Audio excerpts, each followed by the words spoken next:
Es-tu prêt pour un changement qui te secouera jusqu'aux profondeurs? Ce que tu es sur le point de découvrir n'est pas un simple truc pour améliorer ta vie. Ce sont une série de leçons si puissantes que si tu décides de les appliquer, tu ne seras plus jamais le même. La 12e te laissera sans voix, car soyons honnêtes, nous sommes tous un peu fatigués de ces conseils vides que l'on oublie aussi vite qu'on les entend. Ici, je te parle de la sagesse ancestrale de la philosophie stoïcienne, qui a résisté à l'épreuve du temps pour une raison. Elle fonctionne. Cette vidéo n'est pas pour tout le monde. Elle est pour toi, qui cherche plus qu'une vie superficielle. Elle est pour toi, qui est prêt à regarder à l'intérieur, à réfléchir et à changer. Alors reste, car ce qui suit pourrait bien être la chose la plus importante que tu verras depuis longtemps.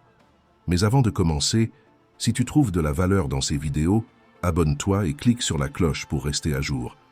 Ne manque aucune leçon, car l'une d'entre elles pourrait être la clé qui illuminera le trou noir dans lequel tu es peut-être plongé. Commençons. Accepte les pensées et émotions négatives. As-tu déjà ressenti que tes pensées et émotions négatives sont comme ces invités indésirables qui ne partent jamais? Nous avons tous ces jours où notre esprit ressemble à un film d'horreur, rempli de scènes désagréables et de personnages qui ne suscitent pas l'optimisme.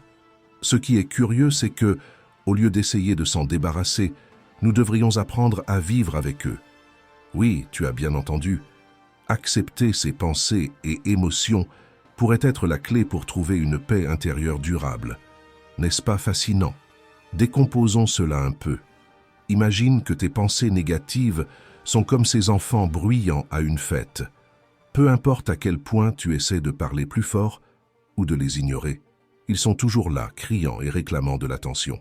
La philosophie stoïcienne nous enseigne que l'acceptation est le chemin pour que ces enfants se fatiguent d'eux-mêmes.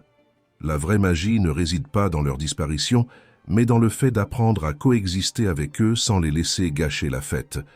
Cependant, accepter ne signifie pas se résigner ou abandonner à vivre avec un groupe de pensées agaçantes. Il s'agit plutôt de comprendre que ces pensées et émotions font partie de toi, comme des taches de café sur une chemise blanche que tu as essayé de nettoyer sans jamais y arriver complètement. La clé réside dans la manière dont tu leur prêtes attention. Au lieu de lutter contre elles, pourquoi ne pas leur laisser un peu d'espace sans qu'elles prennent le contrôle de la situation? Un bon truc est de visualiser tes pensées négatives comme un train dans une gare. Tu peux l'observer, mais tu n'as pas besoin d'y monter à bord, ni de le laisser t'emmener là où tu ne veux pas aller. Cette approche te permet de maintenir une distance émotionnelle saine. La prochaine fois que tu te retrouves pris dans un tourbillon de pensées sombres, souviens-toi que tu n'es pas défini par elles. Tu es l'observateur, pas le passager. 2. Consacre du temps à la réflexion. T'es-tu déjà demandé pourquoi, au milieu du tumulte quotidien, tu te sens parfois comme une éponge imbibée de stress et de négativité? Laisse-moi te le dire clairement. La vie est un tourbillon de chaos, et si tu ne prends pas le temps de faire une pause de temps en temps, tu finiras trempé jusqu'aux os par tout ce qui t'entoure. La réponse à ce dilemme n'est pas aussi simple que de trouver la dernière tendance virale sur les réseaux sociaux ou de suivre les conseils de ton influenceur préféré.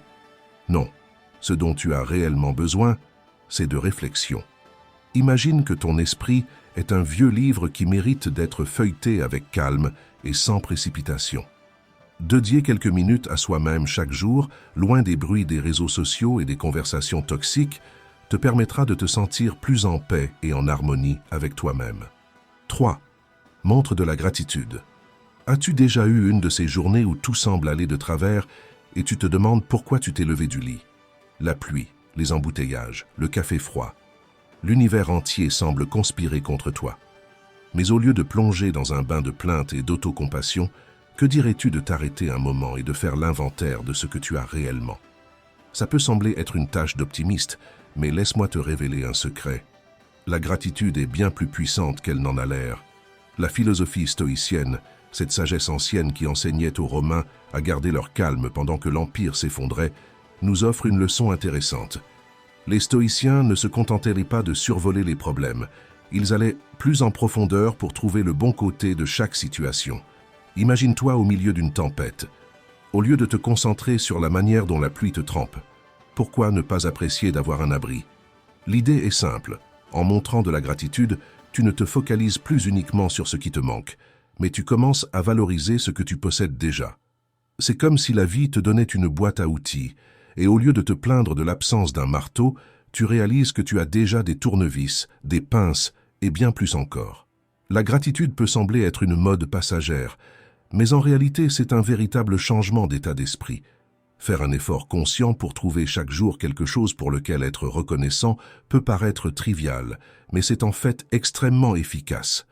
C'est comme avoir un super pouvoir invisible qui te permet de naviguer à travers les hauts et les bas de la vie avec un sourire. La prochaine fois que tu te retrouves coincé dans un cycle de pensées négatives, essaie cela. Au lieu de te lamenter pour ton café du matin renversé, sois reconnaissant d'avoir de l'eau potable et une cuisine pour en préparer un autre. Ça peut sembler fou, mais ce simple changement de perspective peut transformer ta journée. Je ne dis pas que tu deviendras un maître de la gratitude du jour au lendemain. La pratique de la gratitude est plus comparable à une plante qui nécessite du temps, des soins et un peu de patience. Tu peux commencer par quelque chose de simple, comme noter 3 choses pour lesquelles tu es reconnaissant avant d'aller te coucher. Cela n'a pas besoin d'être de grands gestes.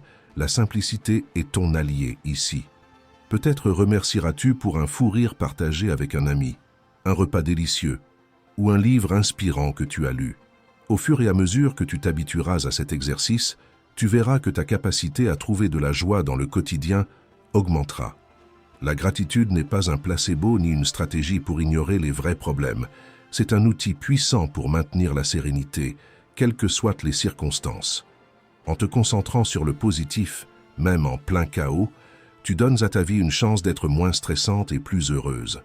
Après tout, si tu peux toujours trouver quelque chose pour lequel être reconnaissant, il y a toujours une raison de sourire. Rappelle-toi bien, la gratitude ne supprime pas les problèmes, mais elle transforme les moments difficiles en opportunités pour découvrir ce qui compte vraiment. 4.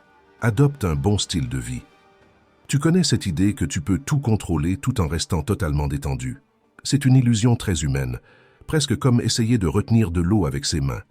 Mais si je te disais qu'il existe un moyen de t'approcher de cette paix intérieure sans devenir un ermite ou un gourou du yoga? Parlons de comment adopter un bon style de vie, car, surprise, il ne s'agit pas d'une recette magique, mais d'une série d'étapes simples souvent oubliées. Commençons par l'alimentation. D'accord, une pomme par jour ne te rendra pas immortel, mais c'est un bon début. Imagine que ton corps est comme une machine. Si tu lui donnes du bon carburant, il fonctionne mieux.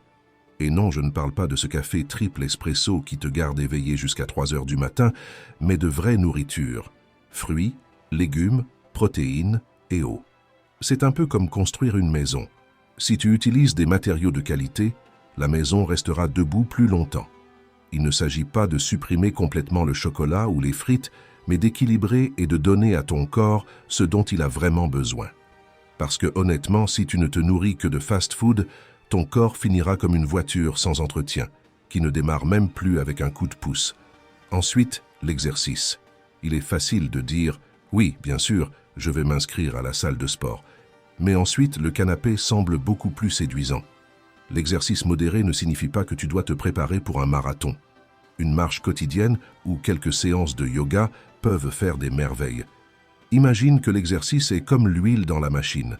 Sans lui, tout commence à grincer et à mal fonctionner. Et enfin, le sommeil. Ce petit élément souvent négligé dans notre vie moderne. Dormir les 7 ou 8 heures recommandées, c'est comme offrir à ton corps et à ton esprit un véritable redémarrage. Si tu passes tes nuits à veiller, comment peux-tu espérer que ton cerveau fonctionne à plein régime le lendemain? C'est comme essayer de charger un téléphone avec un câble cassé. 5. Simplifie ta vie. T'es-tu déjà demandé à quel point tu compliques tout dans ta vie? Je parle de ces montagnes de paperasse, de ces engagements sociaux que tu ne te rappelles même plus avoir acceptés, et de cette routine quotidienne qui ressemble plus à une course d'obstacles qu'à une promenade tranquille.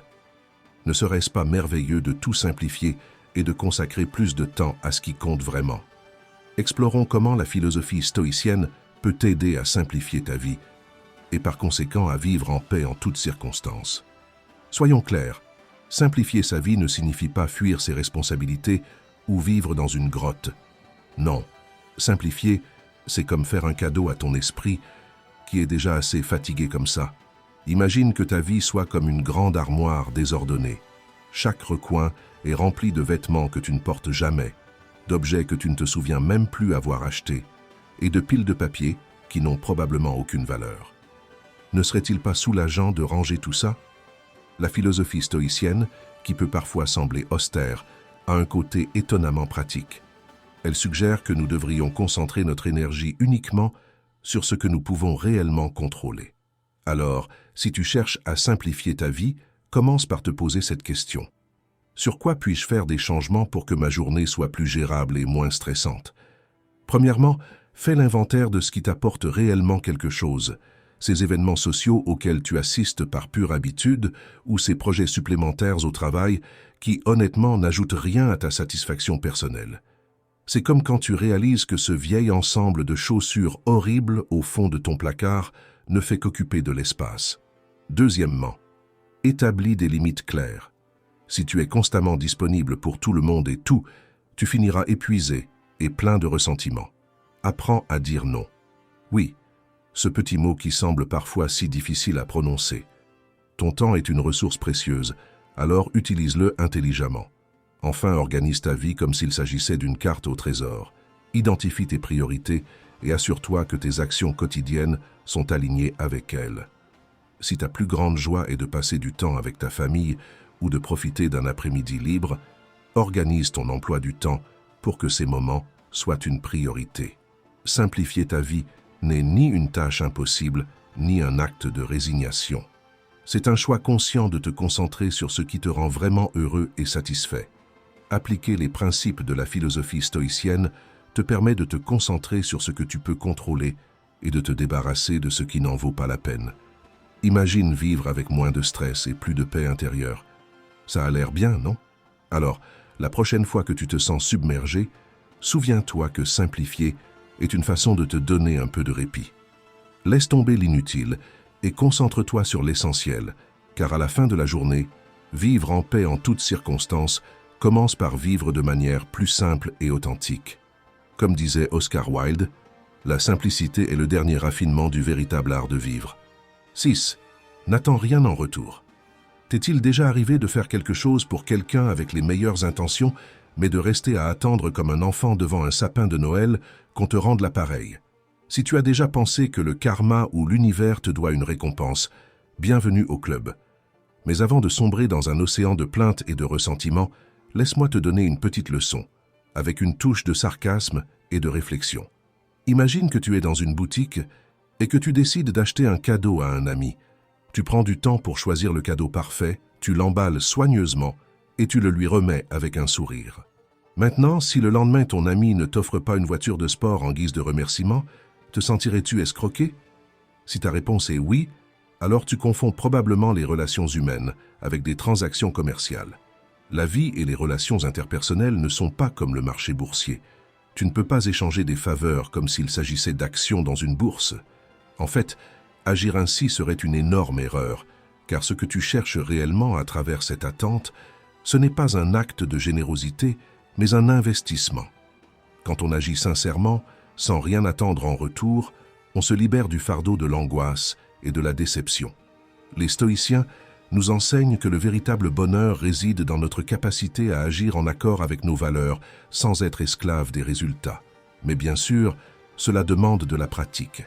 Imagine que chaque fois que tu fais quelque chose pour quelqu'un, au lieu d'attendre un merci ou un « je te revaudrai ça », tu te concentres sur l'acte en lui-même. C'est comme si tu adoptais un nouveau passe-temps, l'altruisme.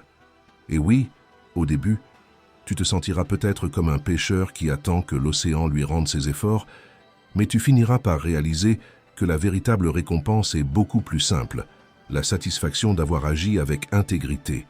Si tu te sens frustré parce que quelqu'un ne t'a pas rendu l'appareil, souviens-toi que cela ne définit pas la valeur de tes actions. Le véritable succès réside dans le fait de savoir que tu as agi avec un but sincère. C'est un peu comme faire de l'exercice, pas parce que tu espères une médaille, mais parce que tu apprécies la santé et le bien-être. La prochaine fois que tu te retrouves à la croisée des chemins entre la générosité et l'attente, souviens-toi que la paix intérieure se trouve dans l'acte même de donner, et non dans l'espoir de recevoir. Fais-le de tout cœur. Et si l'univers décide de te récompenser, tant mieux. Si ce n'est pas le cas, Au moins tu auras la satisfaction d'avoir agi selon ta meilleure version. Comme le disait Gandhi, la véritable paix intérieure se trouve non pas dans ce que tu reçois, mais dans ce que tu donnes, sans rien attendre en retour. 7. Apprends à vivre pleinement dans le présent.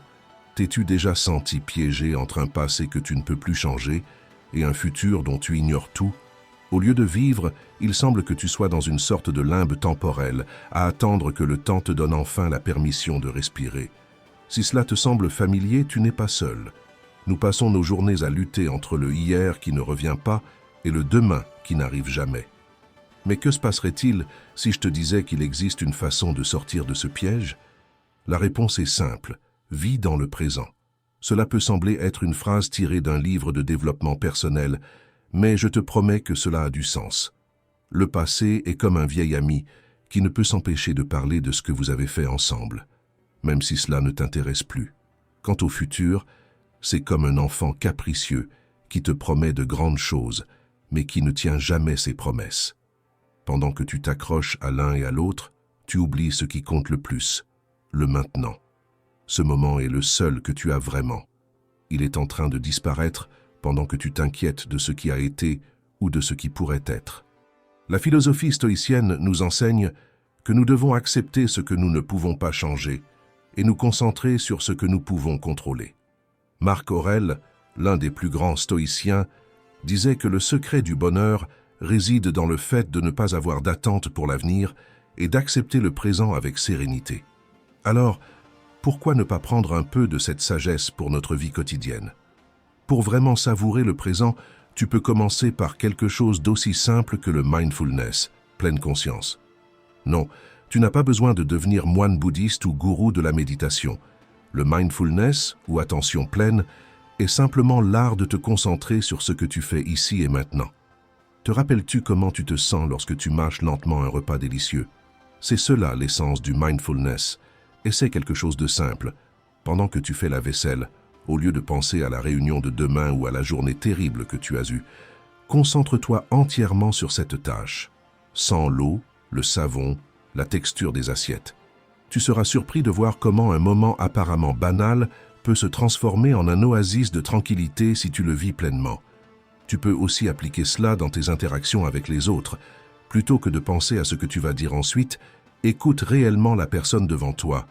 Non seulement les mots, mais aussi l'intention derrière eux. Ce simple changement d'attention peut transformer tes relations et, étonnamment, réduire ton stress. Vivre dans le présent ne signifie pas ignorer le passé ou le futur. Cela signifie donner au moment présent la valeur qu'il mérite. Je ne te demande pas d'oublier tes responsabilités ou de renoncer à tes objectifs, mais je t'invite à ne pas te perdre dans la brume de ce que tu ne peux plus changer, ni dans l'anxiété de ce qui n'est pas encore arrivé. La prochaine fois que tu te retrouveras piégé dans une boucle de pensée sur le passé ou l'avenir, souviens-toi que le présent est le seul moment que tu possèdes vraiment. Profite de chaque instant et transforme-le en une opportunité de trouver la paix et la satisfaction. Après tout, le présent est le seul moment que tu peux véritablement appeler le tien. 8. Ne t'accroche pas, laisse partir. As-tu déjà essayé de nager à contre-courant? C'est une expérience épuisante et franchement, plutôt inutile.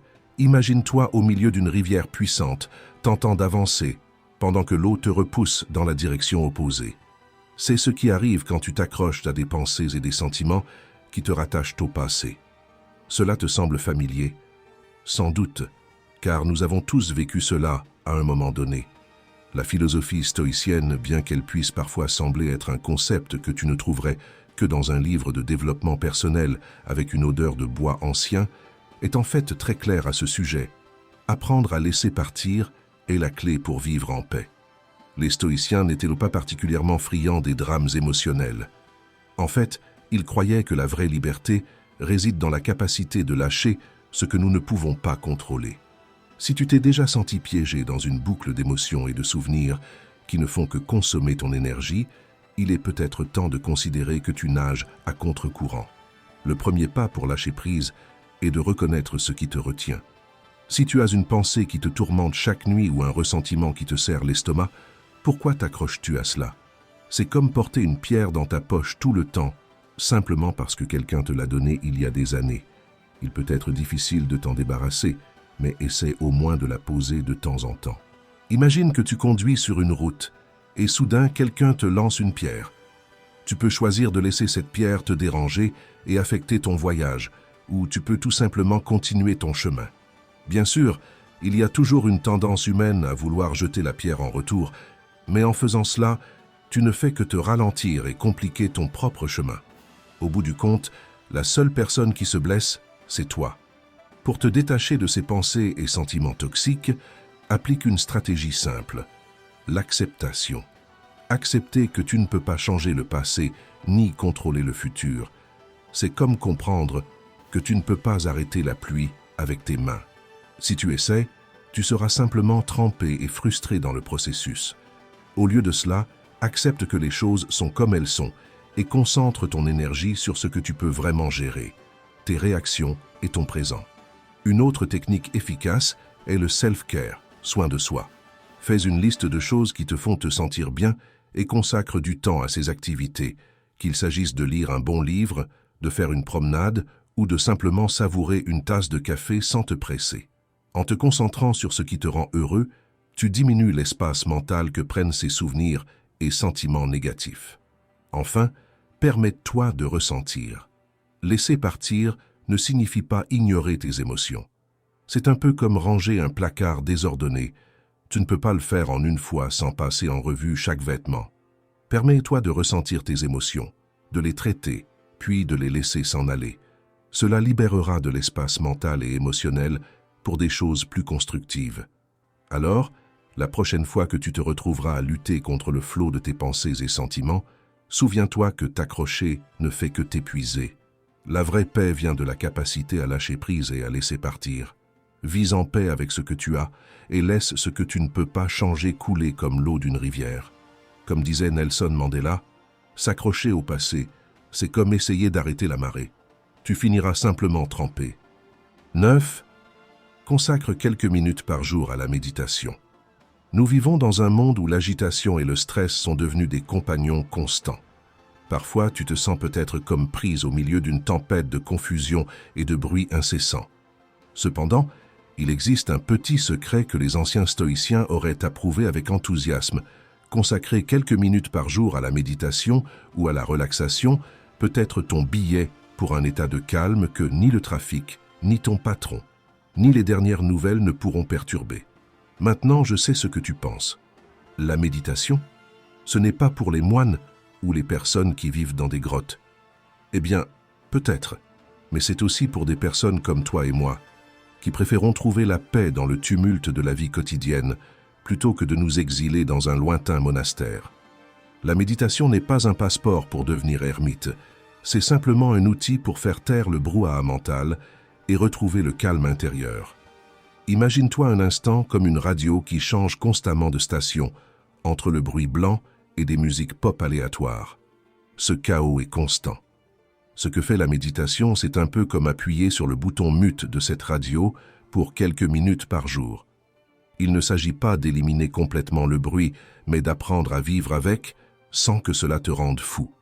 Consacrer quelques minutes par jour à la méditation, c'est comme faire une pause dans une course d'obstacles. C'est cette petite halte sur ton chemin qui te permet de mettre de l'ordre dans tes pensées et de laisser les inquiétudes se dissoudre comme par magie. Comment commencer ? C'est plutôt simple. Tu peux commencer par trouver un endroit calme, ta chambre ou même la salle de bain peuvent faire l'affaire. Assieds-toi confortablement et ferme les yeux. Ensuite, accorde à ton esprit quelques moments pour se libérer de toutes ces préoccupations qui semblent si importantes, mais qui en réalité ne sont que du bruit de fond. Une autre option est d'écouter de la musique relaxante, qui peut fonctionner comme une sorte de guide dans ton voyage vers la sérénité. Imagine cette musique comme une douce étreinte pour ton esprit, qui te rappelle qu'il est normal de relâcher les tensions du jour et de te concentrer sur le moment présent. C'est une manière efficace de te reconnecter à toi-même, surtout lorsque le monde extérieur semble être dans un état de chaos perpétuel. L'idée de vivre en paix, peu importe ce qui se passe, peut sembler un peu utopique, mais si les anciens stoïciens ont pu trouver la sérénité en plein milieu des plus grands bouleversements de leur temps, pourquoi ne pourrais-tu pas le faire toi aussi ? La philosophie stoïcienne nous enseigne que nous ne pouvons pas contrôler les événements extérieurs, mais nous avons le pouvoir de contrôler notre réaction face à eux. Si tu consacres quelques minutes par jour à cultiver ton calme intérieur, tu te rendras compte que ces événements extérieurs ont beaucoup moins de pouvoir sur toi que tu ne le pensais. La prochaine fois que tu te trouveras pris dans un embouteillage interminable ou face à une montagne de courriels, souviens-toi que tu peux prendre une pause, fermer les yeux et te reconnecter à toi-même. Tu n'as pas besoin de fuir le monde pour trouver la paix.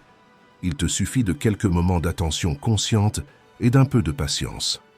La méditation ou l'écoute de musique relaxante ne sont pas des luxes ni des modes passagères. Ce sont des stratégies pratiques pour te maintenir à flot dans un océan de préoccupations et de stress. Alors fais ce premier pas vers un esprit plus tranquille et ne laisse pas le bruit du monde extérieur t'empêcher de trouver ton propre oasis de calme. Cela peut te sembler anodin, mais c'est peut-être l'une des réflexions les plus importantes que tu entendras aujourd'hui. La paix intérieure n'est pas une destination, mais un voyage qui commence à chaque respiration.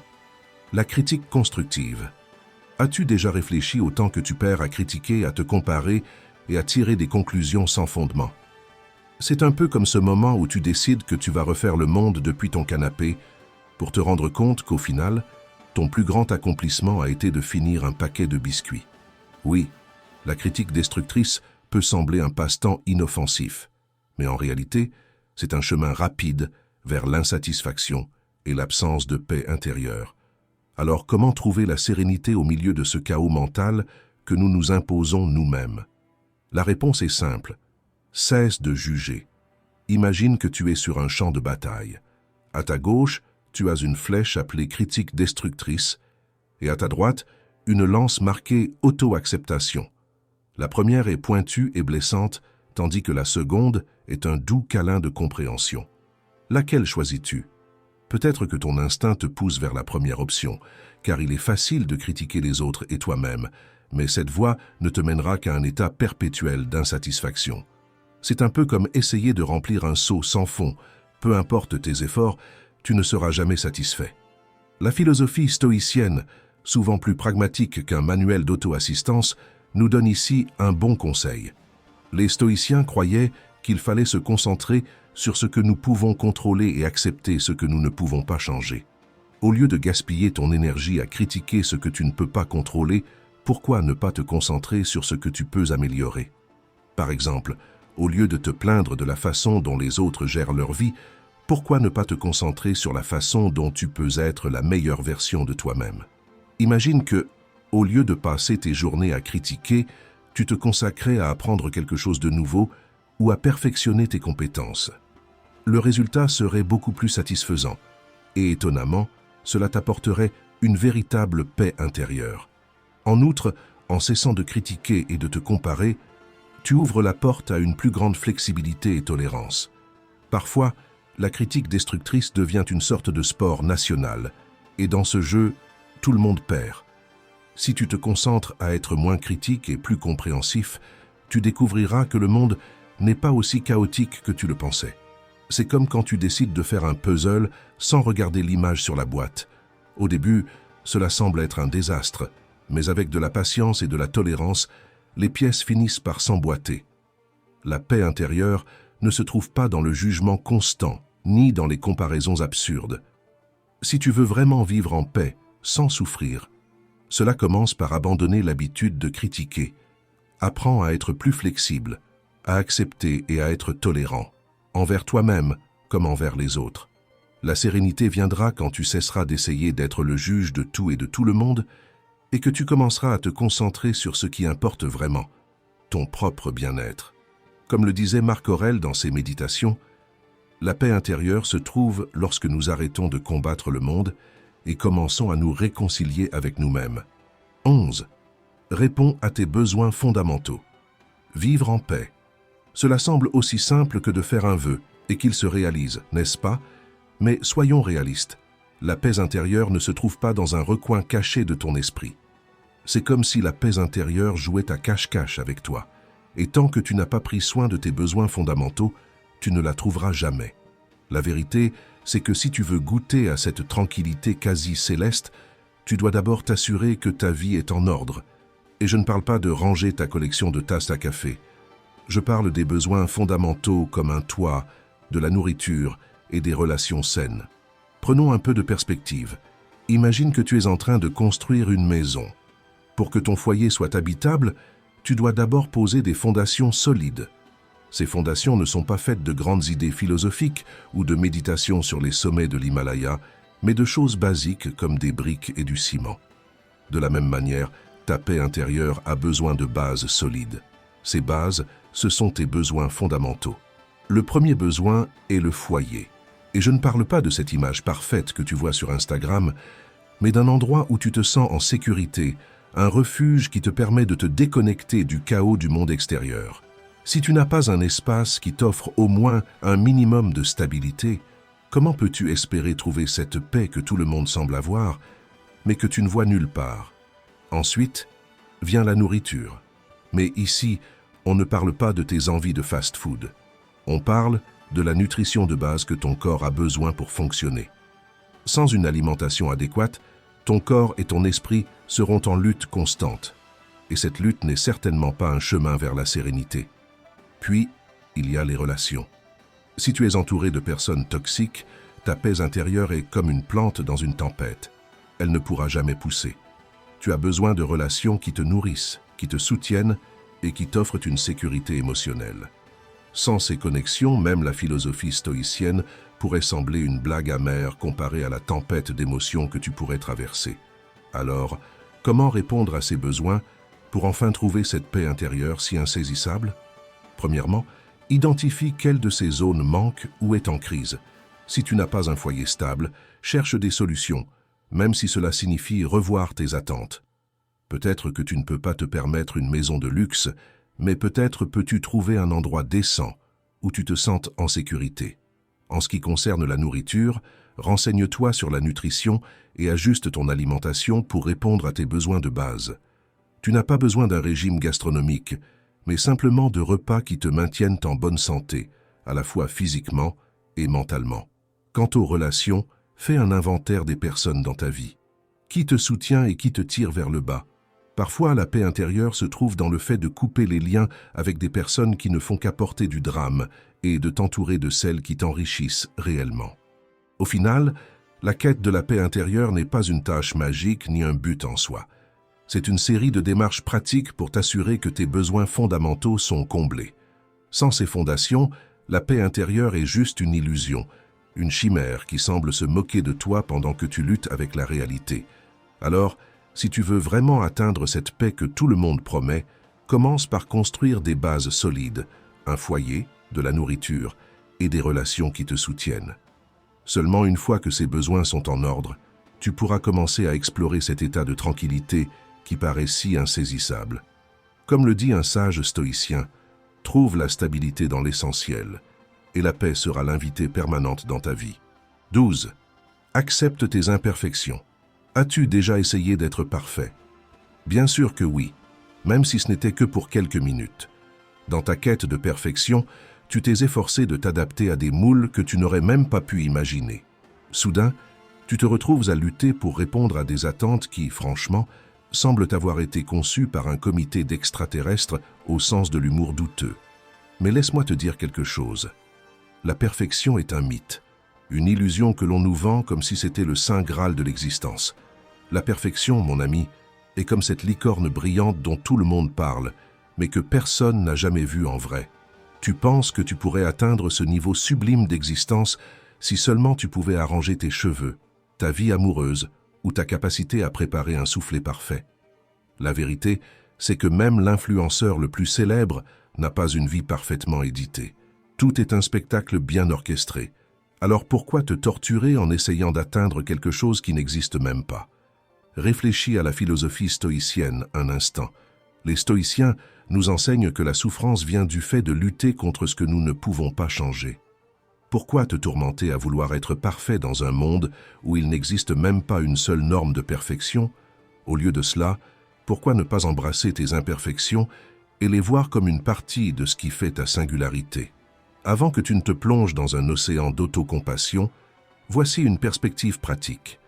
Pense à toi-même comme une œuvre d'art en constante évolution. Imagine que tu es une toile sur laquelle tu peins avec des couleurs qui débordent parfois des lignes. Parfois, ces traits qui semblent être des erreurs deviennent les détails les plus intéressants. Si tu te concentres uniquement sur les bords parfaits, tu passeras à côté du chaos magnifique qui rend ta vie unique. Non, tu n'as pas besoin d'être parfait. Tu as besoin d'être toi-même. Et être toi-même signifie accepter que parfois tu te tromperas, parfois tu seras maladroit, et parfois tu te demanderas même si tu sais vraiment ce que tu fais. Mais au bout du compte, n'est-ce pas cela qui rend la vie vraiment passionnante? Alors, que faire de tout cela? Premièrement, commence à accepter tes imperfections comme faisant partie de ton identité, au lieu de lutter contre elles. Accueille chaque petit défaut et apprends à en rire. Deuxièmement, concentre-toi sur le voyage, plutôt que de t'obséder par le but final de la perfection. Donne de l'importance aux petits moments joyeux qui façonnent ta vie. Rappelle-toi que vivre en paix ne signifie pas ne pas avoir de problème. Cela signifie savoir gérer ses attentes. Si tu t'accroches à l'idée de la perfection, tu manqueras la véritable joie de la vie. Accepte que tu ne rentres pas dans tous les moules. Et plutôt que de chercher à t'adapter, crée ton propre moule. Cesse de courir après la perfection. Je te garantis que ni toi, ni moi, ni personne sur cette planète n'atteindra cet état illusoire. Mais si tu apprends à apprécier tes imperfections et à vivre avec légèreté, tu découvriras que la vie est beaucoup plus amusante et gratifiante. Comme le disait Einstein, la perfection est la prison des médiocres. L'imperfection est la liberté des grands. Alors vas-y, vis de manière imparfaite et célèbre chaque petit chaos dans ta vie. C'est ta vie après tout. Si tu es arrivé jusqu'ici, écris dans les commentaires « Vis et laisse vivre » pour que je sache qui sont les vainqueurs qui ont atteint la fin de cette précieuse leçon. Je suis impatient d'entendre tes histoires de réussite, alors abonne-toi, active la cloche des notifications et commente pour que YouTube sache que ce genre de vidéos aide des gens comme toi, afin que nous puissions continuer à en créer plus à l'avenir. Je te recommande de regarder les 2 dernières vidéos qui apparaîtront à la fin. Merci à chacun de vous pour votre temps et votre soutien. Nous nous retrouvons pour une prochaine aventure.